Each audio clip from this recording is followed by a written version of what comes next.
అందరికీ నమస్కారం. అందరు ఎలా ఉన్నారు? బాగున్నారా? నేనైతే చాలా బాగున్నానండి.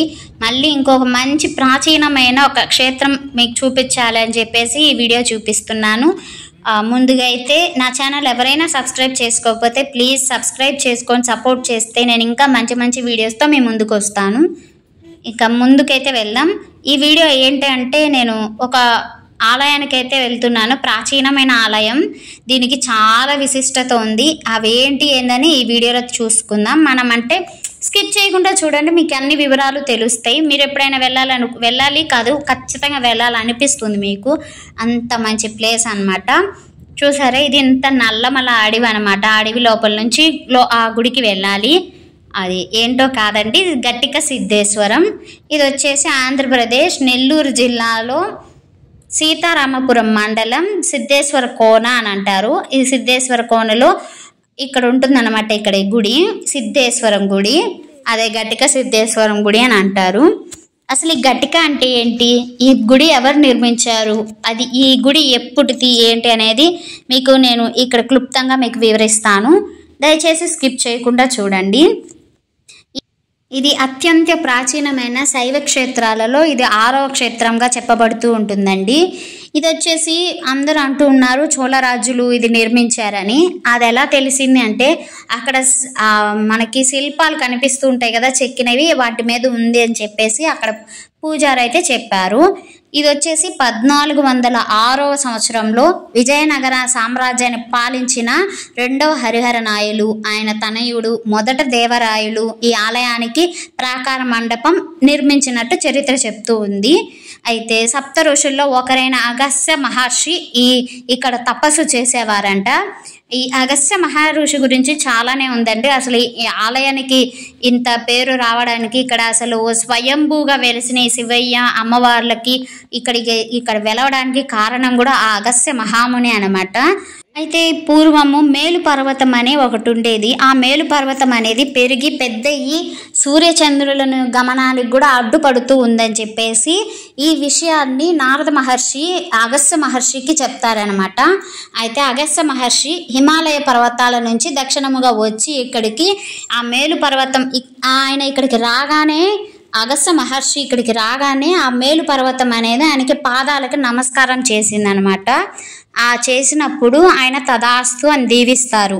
అయితే ఆ దీవించినప్పుడు పైన జీవరాశులన్నీ ఉంటాయన్నమాట. ఆ జీవరాశులని ఈయనకి చంపడం ఇష్టం లేక ఆయన ఏం చేశారంటే వాటికి జీవం పోసి వాళ్ళని ఋషుల్లాగా తయారు చేశారనమాట.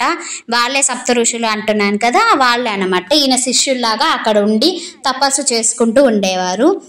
అయితే ఒకసారి కైలాసంలో మన స్వామి వారికి కళ్యాణం జరుగుతుంటుంది. అదేనండి మన శివయ్యకి పార్వతీదేవికి కళ్యాణం జరగబోతుంది అన్నమాట కైలాసంలో. ఆ విషయం తెలిసి నారద మహర్షి ఇక్కడ అగస్త్య మహాముని లేరని ఆయనకు ఆ విషయాన్ని తెలియజేస్తారు. తెలియజేసినప్పుడు అగస్త్య మహర్షి నేను కైలాసానికి రాలేను స్వామి, కానీ నాకు మీ కళ్యాణం చూడాలని ఉంది అని చెప్పేసి ఆయన తపస్సులో కూర్చుంటారనమాట. ఆ తపస్సులో కూర్చున్నప్పుడు ఆయన గుట్టక అంటాం కదా, మనం మింగుతాం కదా, ఆ గుట్టక మింగే లోపు పార్వతీ పరమేశ్వర్లు ఇక్కడికి వచ్చి వెలుస్తారంట. ఆ పార్వతి పరమేశ్వర్లు కూడా ఎలా వచ్చి వెలిశారు అంటే అమ్మవారు వచ్చేసి నక్క వాహనం మీద వచ్చి అమ్మవారు ఇక్కడ వెలుస్తుంది. స్వామివారు శివయ్య కాకుండా ఇక్కడ సిద్ధేశ్వరుడిగా వెలుస్తారనమాట. అందుకేనండి ఇక్కడ ఈ క్షేత్రానికి గట్టిక సిద్ధేశ్వరం అనే పేరు వచ్చింది. అసలు అనాల్సింది గుట్టిక సిద్ధేశ్వరం. ఈ గుట్టిక మింగేలోపు సిద్ధేశ్వరుడు వచ్చి ఇక్కడ వెలిశారు కాబట్టి గుట్టిక సిద్ధేశ్వరం. అది రానున్న కాలంలో మనం ఆ పిలవడం ఇట్లా గట్టిక అనే మనం మార్చేసుకున్నాం మనకు అనుకూలంగా అనుకోండి. అది మామూలుగా అనాల్సింది గుట్టిక సిద్ధేశ్వరం. దాన్ని రానున్న కాలంలో ఇట్లా గట్టిక సిద్ధేశ్వరంగా పేరు పొందిందనమాట. ఇందుకేనండి ఇక్కడికి పేరు వచ్చింది. మీకు అగస్త్య మహర్షి ఎలా వచ్చారు, అసలు ఇక్కడ సిద్ధేశ్వరులు ఎలా వెలిసారో మీకు అర్థమయ్యిందని అనుకుంటున్నాను. ఇంకా ఈ ఆలయంలోకి వెళ్తే ఇంకా ఏమేమి ఉంటాయి అనేది ఇంకా నేను మీకు వివరంగా చూపిస్తాను. ఇక్కడ ధ్వజస్తంభం నేను చూపించాను కదా, అది మీరు గమనించినట్లయితే 12 జ్యోతిర్లింగాలతో పంచముఖ ఆదిశేషుడు కలిగి ఉన్న ఏకశిల ధ్వజస్తంభం ఉన్న ఆలయం ఈ గట్టిక సిద్ధేశ్వరం ఒక్కటే అనమాట. మీరు నేను ముందు చూపించింది మీరు గమనించి ఉండుంటే మీకు అర్థమవుతుంది. అలానే ఇక్కడ స్వయంభూగానే వెలిసారండి. చెప్పాను కదా, ఇక్కడ శివయ్య, పార్వతీదేవి.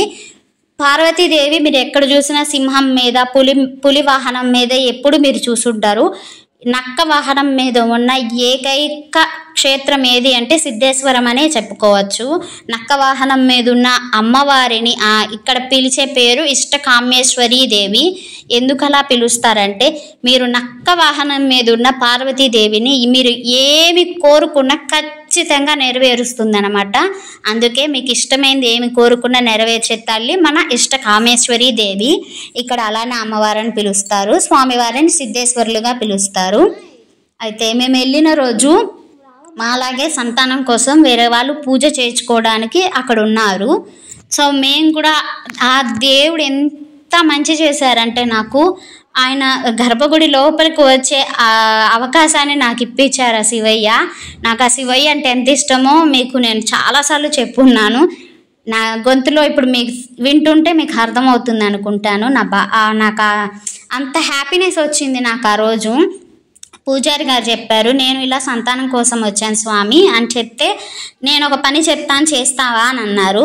చెప్పండి స్వామి, ఖచ్చితంగా చేస్తాను అనగానే ఆయన, నువ్వు గర్భగుడిలో ఇప్పుడే అభిషేకం చేసి, మేము నీట్గా తుడవలేదమ్మా కిందంతా, నువ్వు అదంతా శుభ్రం చేసేసి నీట్గా శివయ్య దగ్గర పెట్టాలి. నువ్వు ఎంత మంచిగా శుభ్రం చేస్తే అంత ఆయన హ్యాపీగా ఫీల్ అవుతారు అని చెప్పి అన్నారనమాట. అయ్యో ఇది మహాభాగ్యం తండ్రి అనుకోని నేను ఖచ్చితంగా చేస్తానని చెప్పి, అయితే మా వారిని రావద్దన్నారు, నన్ను మాత్రమే లోపలికి రమ్మని చెప్పి నా చేత అక్కడ ఒక టవల్ లాంటిది ఉంటే ఇచ్చి అక్కడంతా శుభ్రం చేయమని చెప్పారు. నాకు ఇంకా సార్ కళ్ళల్లో నీళ్ళు ఆగలేదు. సో నేను లోపలికి వెళ్ళి ఇదిగోండి ఇంత నీట్ క్లీన్ చేసి వెనక పక్క అంతా నీట్ క్లీన్ చేసేసాను ఆ సిద్ధేశ్వరుడికి. నాకు దేవుడు నాతోనే ఉన్నాడు అని చెప్పడానికి ఇదొక ఉదాహరణ అనిపించింది. నాకైతే అంత హ్యాపీ అనిపించేసింది నాకు. మా వారు అదిగో అక్కడ నీట్గా లేదు, ఇక్కడ లేదు అని చెప్తూ ఉంటే నేను నీట్గా క్లీన్ చేస్తూ ఉన్నా. సో క్లీన్ చేసేసిన తర్వాత నా బాధని, నా కోరికని ఆయన దగ్గర తలవాల్చుకొని ఒక్కసారి చెప్పాలనిపించింది. నా నుదుటిని చూశారు కదా, శివుడి విభూతితో నేను 3 నామాలుగా పెట్టుకున్నాను. ఆయన దగ్గర తీసుకొని పెట్టాను, ఆ శివలింగం పైన నుంచి తీసుకొని నేను పెట్టుకున్నాను అనమాట. చాలా అంటే చాలా ఆనందం అనిపించింది. ఇంకొక విషయం ఏంటంటే, అక్కడ చెప్పాను కదా వాళ్ళ సంతానం కోసం పూజ చేయించుకోవడానికి వచ్చారని, ఆ పూజలో కూడా మేము ఒక భాగం అయ్యాము. మీరు ఇంకా స్కిప్ చేయకుండా చూడండి. అక్కడ మేము ఇంకేమేమి చేసాము, అక్కడ అమ్మవారిని ఇంకా చాలా చూపిస్తాను. నా జీవితంలో మర్చిపోయిన రోజు ఏది అంటే ఇది ఈ రోజనే చెప్పుకోవచ్చు. నేను చాలా మంచి జరిగింది నాకు. ఇంకా కొంచెం ఆ సంతానం కోసం వెళ్ళాం కాబట్టి ఆ ఒక్క విషయం కూడా జరిగితే ఇంకా నా జీవితంలో నేను ఏది మర్చిపోలేను. అయితే చూసారు కదా, నేను దండం పెట్టుకొని విభూది రాసుకొని మా వారికి కూడా పెట్టాను అనమాట. ఇంకా అక్కడ అంతా శుభ్రం చేసి అయిపోయిన తర్వాత మళ్ళీ అక్కడ తలుపు వేసేసి బయటికి వెళ్ళమని చెప్పారు. సరే అని చెప్పేసి అక్కడ వేసేసి నందీశ్వరుడి ముందు మేము అటు వెళ్ళలేదు, డైరెక్ట్గా అటు వెళ్ళాము. సో ఇక్కడ ఈయన దండం పెట్టుకొని అమ్మవారి దగ్గరికి కూడా వెళ్దామని చెప్పేసి ఇక్కడ స్వామివారి దగ్గర మొక్కుకుంటూ ఉన్నాం. అయితే చూసారు కదా మీరు ఎంట్రన్స్ ఎలా ఉందో, నాగపడగల్లాగా పైకి వచ్చేసి. మీకు చాలాసార్లు నేను ఇంటి దగ్గర రోలు పూజిస్తాను అని చెప్పి చాలామందికి చెప్పున్నాను. మీకు గుర్తుందో లేదో, నా ప్రీవియస్ వీడియోస్ చూస్తే మీకు తెలుస్తుంది. ఇది చూసారా రోలు మాదిరిగా ఎలా ఉందో, అందుకేనండి మేము కొలిచేది. రోలును కూడా శివయ్య రూపం అనే అంటారు. మీకు తెలియదేమో, తెలియని వాళ్ళ కోసం చెప్తున్నాను. మా అమ్మమ్మ వాళ్ళు, వాళ్ళ అమ్మ వాళ్ళందరూ చెప్తూ ఉండేది, మాకు చెప్తూ ఉండేవాళ్ళు అనమాట. మనకి పత్రం ఉంటుంది కదా, ఆ పత్రం అనేది శివలింగ ఆకారంలో ఉంటుంది, రోల్ అనేది కింద ఆకారం అనమాట. అందుకని మేము రోలుని ఖచ్చితంగా పూజిస్తాము. ఈ విషయం చాలామందికి తెలియదు, అందుకే మేము పూజించేది. సో ఇంక ఇక్కడ అమ్మవారి విషయానికి వచ్చేస్తే చెప్పాను కదా, పూజ చేయించుకుంటున్న వాళ్ళిద్దరే దంపతులు. వాళ్ళు ఏదో ప్రమోషన్ కోసము అండ్ సంతానం కోసం ఒక పూజ అయితే అక్కడ చేయించుకుంటున్నారు. అసలు పూజ మామూలుగా జరగలేదు, చాలా బాగా జరిగింది. ఆ పూజలో కూడా మేము ఒక భాగం అయ్యాము. అమ్మవారిని తాకాను కూడా నేను. అంటే అమ్మవారిని తాకాను, స్వామివారిని తాకాను. అందుకే నేను చెప్పాను, నేను జీవితంలో మర్చిపోయిన రోజు ఏదంటే ఇదే అని చెప్పేసి. మా వారు కూడా చాలా పని చేశారు. స్వామివారికి అభిషేకానికి నీళ్లు తేవడం, అభిషేకంలో పాల్గొనకపోయినా అభిషేకానికి ఆయన నీళ్లు తేవడం, ఆ నీళ్లతో మేము అభిషేకం చేయడం అనేది జరిగింది. చాలా చాలా బాగా అనిపించింది. చూశారు కదా, అక్కడ ఒక బిందెలో వాటర్ పోసి అక్కడ ఇట్లా వెలిగించి ఆయన పూజ అయితే స్టార్ట్ చేశారు. అయితే అమ్మవారికి ఎదురుగా ధ్వజస్తంభం ఉంది, అందుకే ఆ ధ్వజస్తంభానికి మధ్యలో పెట్టి అమ్మవారికి ధ్వజస్తంభానికి మధ్యలో అనమాట ఆ బిందె పెట్టి చేస్తున్నారు. ఆ ధ్వజస్తంభానికి అమ్మవారికి మధ్యలోకి రాకూడదని చెప్పి అందరిని వెనక్కి జరుపుకోమని చెప్తూ ఉన్నారనమాట. అక్కడ రాసుంది మీరు గమనించినట్లయితే ఇష్టకామేశ్వరి దేవి అని చెప్పేసి. ఇప్పుడు ఆ బిందెని గుడి చుట్టూరు 3 ప్రదక్షిణాలు చేసుకొని తీసుకురమ్మని చెప్పి చెప్తున్నారు స్వామివారు. దీపం ఉంది కదా, వెలుగుతూ ఉంటుంది, 3 చుట్లు అలా తిరిగేసి రావాలి. ఇప్పుడు మీకు అమ్మవారిని చూపించలేకపోయాలనుకోవద్దు, మీకు లాస్ట్ వరకు చూడండి, మొత్తం వివరాలు ఇక్కడ నేను చూపిస్తాను. లోపల అసలు ఏమేమి గుళ్ళు ఉంటాయి ఏంటి అన్నీ చూపిస్తాను. మీరు ఇక్కడ చూస్తున్నట్లయితే ఆయన ఒక ప్లేట్లో ఒక పసుపు ముద్దలు అయితే ఉన్నాయి కదండి, ఆ పసుపు ముద్దలు నేను మా వారు చేసినవే అన్నమాట. ఆ పసుపు ముద్దలు కూడా రౌండ్గా చేయకూడదు, ఇట్లా చేత్తో పిసికి అంటే ముద్దలాగా చేయాలన్నమాట. రౌండ్ షేప్లో రాకూడదంట, వేలు ముద్రలాగా పడాలి, అలానే చేయమని చెప్పారు. రౌండ్గా చేస్తే అమ్మవారికి ఇష్టం ఉండదంట, అలా చేస్తే అమ్మవారికి కోపం వస్తుంది అని చెప్పారు. మీరు గమనించినట్లయితే మీకు తెలుస్తుంది. ఒక మాటలో చెప్పాలంటే కుడుములు అంటారు తెలుసా, ఆ కుడుముల్లాగా చేతితో ఒత్తామన్నమాట. ఆవిరి కుడుములు అంటారు కదా, ఆ షేప్ లాగా తెప్పించాము. పసుపుతో నేను మా వారు చేశాము, కుంకుమతో వాళ్ళిద్దరు చేశారనమాట. అంటే పూజ టైం అయిపోతుందని మమ్మల్ని మీరు చేస్తారా అని అడిగారు. చేస్తారా ఏంటి స్వామి, అంతటి మహాభాగ్యమా, మేము ఖచ్చితంగా చేస్తాము, మాకు ఇవ్వమని చెప్పామన్నమాట. చూస్తున్నారా అభిషేకము, ఆ పసుపు ముద్దలు అన్నీ అమ్మవారి పై నుంచి కాళ్ళ వరకు మొత్తం అమ్మవారికి ముద్దలు అంతా పెట్టేసి అభిషేకం చేస్తూ ఉన్నారు.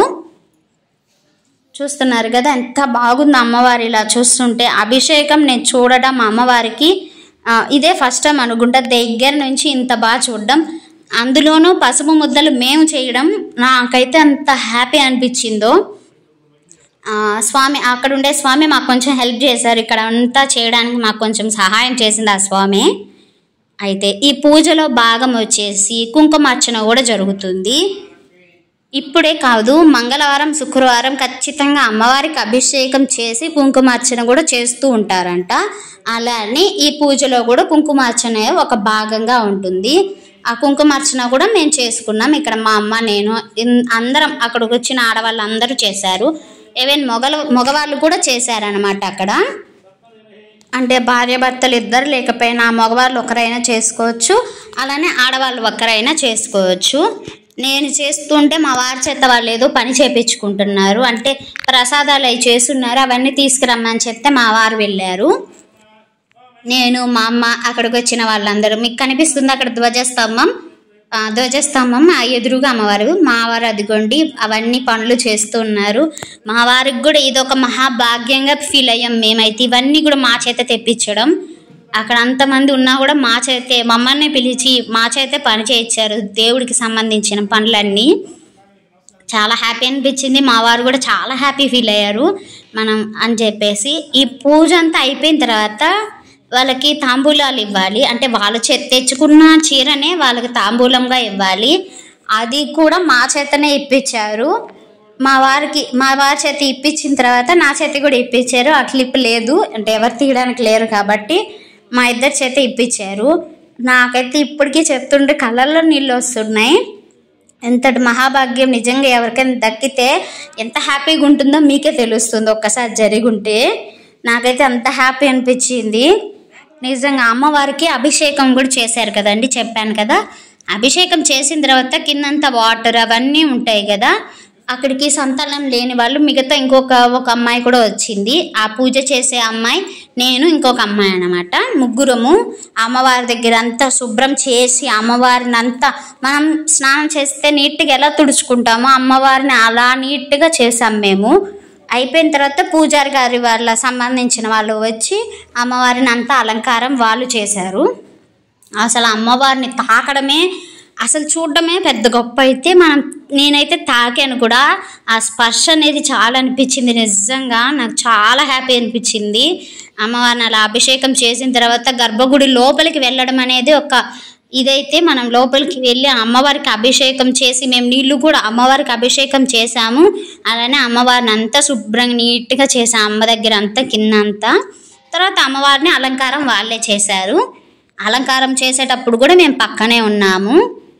అయితే అక్కడ పూజారి గారు మా ముగ్గురిని చూసి, ఒకరు లక్ష్మీదేవి, ఒకరు పార్వతి, ఒకరు సరస్వతి అని చెప్పేసి మా ముగ్గురిని అన్నారు.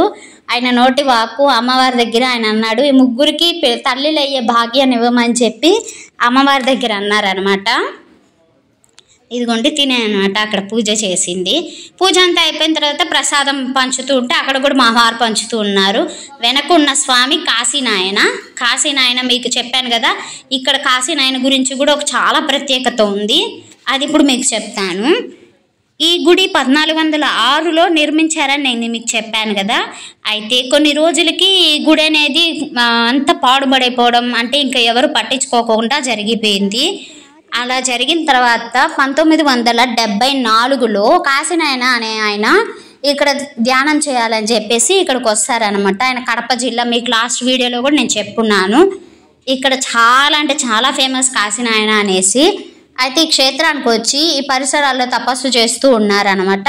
అలా చేస్తూ ఈ గుడి ఇలా శిథిలం అయిపోయి ఉండేదాన్ని ఆయన వెలికి తీసి 1974లో మళ్ళీ అందరికీ తెలిసేలాగా ఇక్కడ అంతా పూజలు జరిగేలాగా చేసింది ఆయన తపస్సు, ఆయన శిష్యులు అనమాట.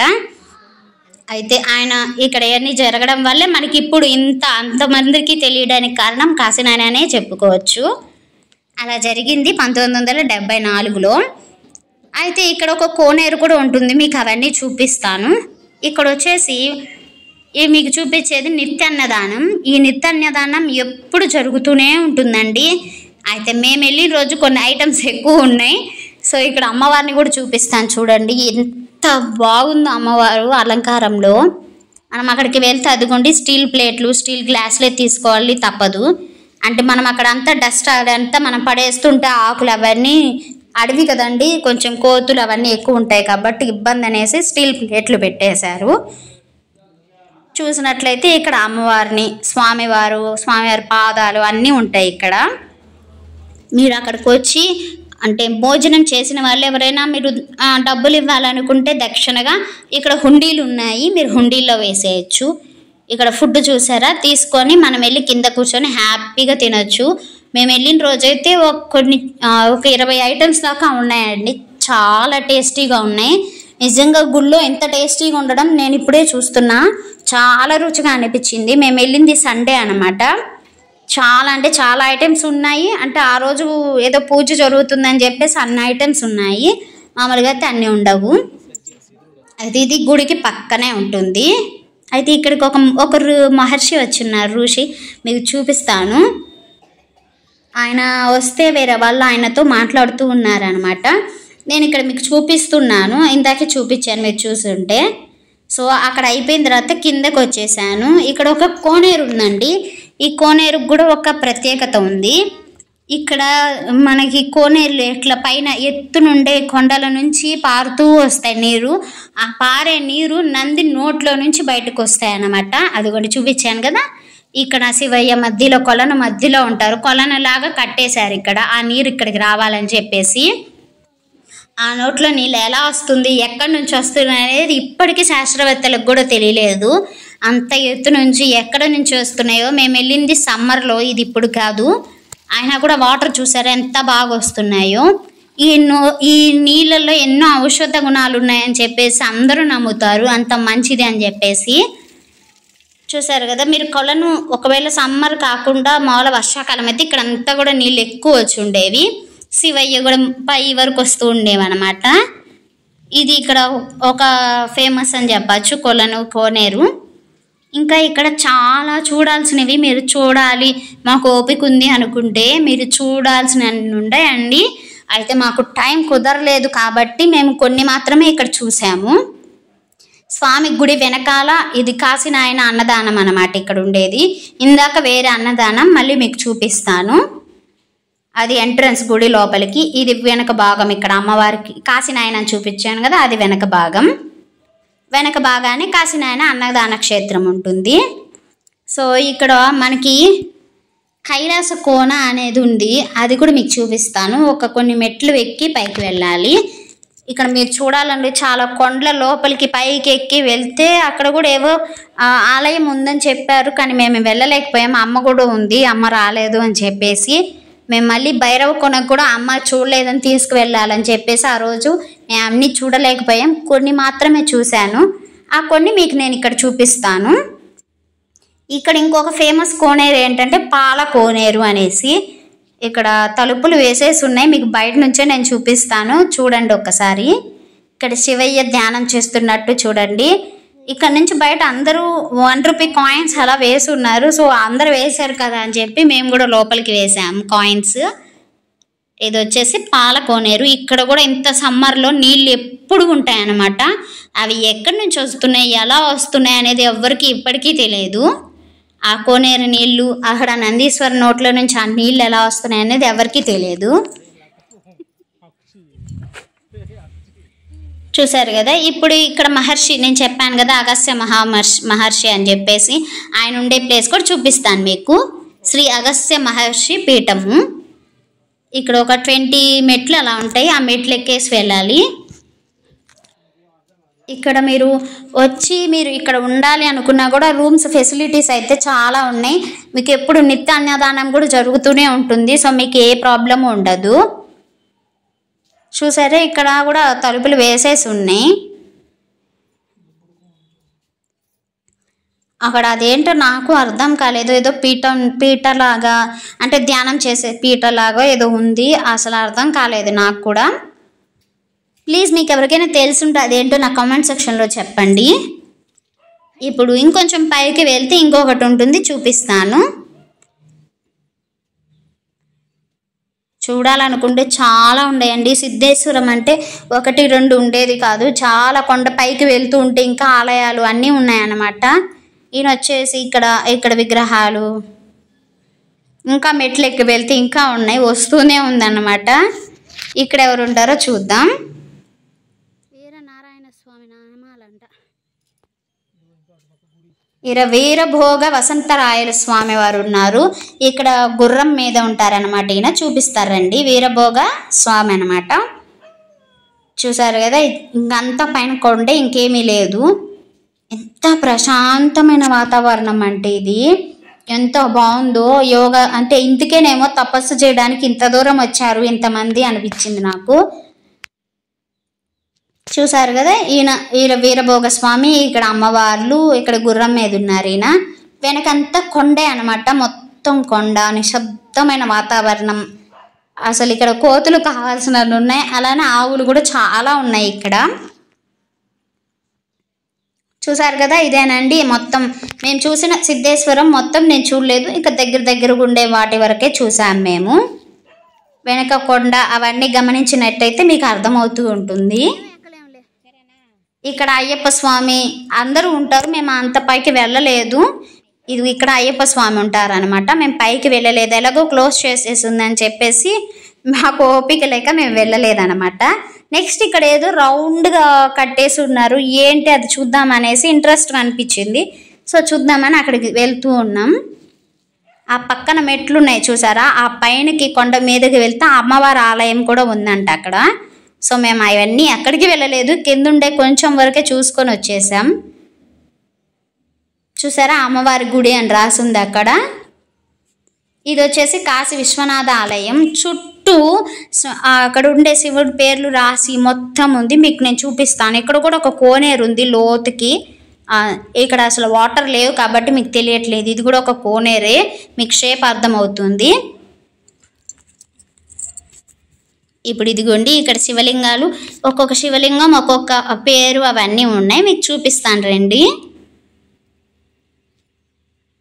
మీకు కనిపిస్తుందని అనుకుంటున్నా. అంటే నాగేశ్వరుడు, ఇట్లా రామేశ్వరుడు అని, భీమేశ్వరుడు, అట్లా అన్ని పేర్లతో ఇక్కడ ఉన్నారు స్వామి.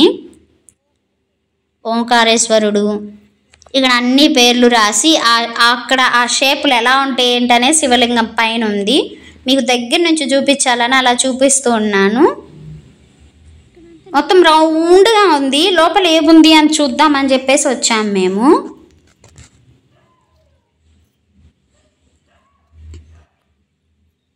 దొడ్డి సిద్ధేశ్వరుడు వినాయకుడు అనమాట. ఇక్కడ ఇదిగోండి ఎంట్రన్స్ ఇక్కడ ఉంది. ఇది అమ్మవారి కైలాస కొనకు పోవు దారి. ఆ మెట్లకి అన్నీ పోతే అక్కడ 200-250 మెట్లు ఏమో ఉన్నాయని చెప్పి వేరే వాళ్ళు చెప్పారు. అన్ని మెట్లు ఎక్కే ఓపిక లేక మేమైతే వెళ్ళలేదు. ఇక్కడ లోపలైతే మన శివయ్య ఉంటారు చూడండి. అసలు ఎంత ప్లెజెంట్గా ఉందో లోపలికి చూస్తూ ఉంటే.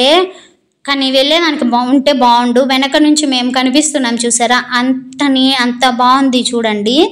అక్కడ శివలింగం కూడా ఇంత ప్రశాంతమైన వాతావరణంలో తపస్సు చేయకుండా ఏం చేస్తారు చెప్పండి. అంత పీస్ఫుల్ మైండ్ ఉంటేనే తపస్సు చేయడానికి మనకి బాగుంటుంది.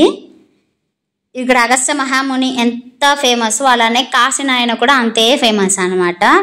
ఇవి మేము చూసినవి, ఇంకా చాలానే ఉన్నాయి. మీరు చూడాలనుకుంటే వెళ్ళొచ్చు. కానీ మేము ఇంకా రూమ్ ఫెసిలిటీస్ అన్నాను కదా, ఇవేనండి రూమ్స్ అన్నీ. ఇదేనండి నేను చెప్పాలనుకున్న మన సిద్ధేశ్వరం, గట్టిక సిద్ధేశ్వరం. గట్టిక అనే పేరు ఎలా వచ్చింది, ఇక్కడ స్వయంభూగా స్వాములు ఎలా వెలిసారు, ఎందుకు వెలిసారు అన్నీ మీకు ఈ వివరాలు అన్నీ ఈ వీడియోలో చెప్పాను. నాకు తెలిసి ఈ వీడియో మీకు నచ్చిందనే అనుకుంటున్నాను. ఇంకొక విషయం ఏంటంటే, మీకు శ్రీశైలానికి 4 ముఖద్వారాలు ఉంటాయని అంటారు. ఆ ఒకటి తూర్పు నుండేది త్రిపురాంతకము, ఉత్తరమున మహేశ్వరము ఉమామహేశ్వరము, దక్షిణాన సిద్ధేశ్వరము, పడమర వచ్చేసి అలంపూర్ జోగులాంబ అంట. ఇది మీకు వినే ఉంటారు. శ్రీశైలం 4 ముఖద్వారాలు. ఆ ముఖద్వారాల దక్షిణమున ఉండేది సిద్ధేశ్వర స్వామి. ఇదే అనమాట, ఈ క్షేత్రమే. అంత ఫేమస్ అండి. మీరు ఎప్పుడైనా రావాలి అనుకుంటే ఖచ్చితంగా ఏ వారమైనా పర్వాలేదు, మీరు ఇక్కడికి ఒక్కసారైనా వచ్చి వెళ్ళండి. ఏదైనా కోరికలు మొక్కుకోవడానికి కానీ, ఏదైనా సంతానం కోసం కానీ, ఏదైనా సరే ఇక్కడ నక్క వాహనం మీద ఉన్న అమ్మవారిని కోరుకుంటే ఖచ్చితంగా జరుగుతుంది అని చెప్పారు. సో మేము ఇక్కడికి వచ్చాం, ఇంకా చూడాలి, మాకు కూడా జరిగేది. సో మీరు ఒకసారి ఖచ్చితంగా చూడాల్సిన ప్లేసు. చూశారు కదా, నాకైతే చాలా నచ్చింది. నాకు తెలిసి మీకు నచ్చే ఉంటుంది. నచ్చకుండా ఉండడానికి ఇక్కడ ఏముంది చెప్పండి. మీకు నచ్చితే ప్లీజ్ లైక్ చేసి మీ ఫ్రెండ్స్కి, రిలేటివ్స్కి, అలానే మన శివయ్య భక్తులకి ఖచ్చితంగా ఈ వీడియోని షేర్ చేయండి. అలానే మీకు నచ్చితే ప్లీజ్ లైక్ చేయండి. మీ లైక్ ద్వారా ఇంకో 4గురికి వెళ్తుందండి. ఈ సిద్ధేశ్వరం గురించి అందరికి తెలియాలనేది నా కోరిక. ఈ గట్టిక సిద్ధేశ్వరం గురించి ఇంకా మంచి మంచి వీడియోస్తో మీ ముందుకు రావాలంటే మీరు సపోర్ట్ చేయాలి. ఆ సపోర్ట్ ఎలా చేయాలంటే తెలుసు కదా, సబ్స్క్రైబ్ చేసుకొని సపోర్ట్ చేయండి. ఇంతలా ఎందుకు అడుగుతున్నాను షేర్ చేయమని అంటే, ఇంత మహాక్షేత్రాలు మనకి వెళ్ళే దారి కూడా చాలా బాగాలేవు. రోడ్డు అంతా చాలా చండాలంగా, అసలు వెళ్ళడానికి కూడా కొంచెం కష్టంగా ఉంది. ఈ వీడియో ప్లీజ్ అందరికీ షేర్ చేస్తూ ఉంటే ఎవరో ఒకరు కరుణించి ఆ రోడ్డు బాగా వేస్తారు, మనం వెళ్ళడానికి కొంచెం బాగుంటుందనేసి చెప్పేసి నేను ఇంతలా అడుగుతున్నాను. మీ సిద్ధేశ్వరం అనేది, గట్టిక సిద్ధేశ్వరం అనేది ప్రతి ఒక్కరికి తెలియాలి. మన ఆలయం గురించి అందరికీ తెలియాలనేది నా కోరిక. అందుకే మరీ అడుగుతున్నా, లైక్ చేయండి, షేర్ చేయండి అని చెప్పేసి. మీరు ఇంకా సబ్స్క్రైబ్ చేసుకుంటే నేను ఇంకా ఇలాంటి మంచి వీడియోస్ మీ ముందుకు తీసుకొస్తూనే ఉంటాను. మీరు తప్పకుండా ముందు శివయ్య భక్తులకు కూడా షేర్ చేయడం మర్చిపోకండి. లైక్, షేర్, కామెంట్లో కూడా చెప్పండి మీకు ఈ వీడియో నచ్చిందో లేదో. సబ్స్క్రైబ్ చేసుకోవడం అస్సలు మర్చిపోవద్దు. ఈ వీడియో చూసిన అందరికీ థ్యాంక్స్ ఫర్ వాచింగ్ అండి. ఇంకా మీ సపోర్ట్ ఇంకా నాకు ఇలానే ఉండాలని కోరుకుంటున్నాను. ఓం నమః శివాయ. ఓం ఇష్టకామేశ్వరి దేవి అయి నమః. ఓం నమః శివాయ.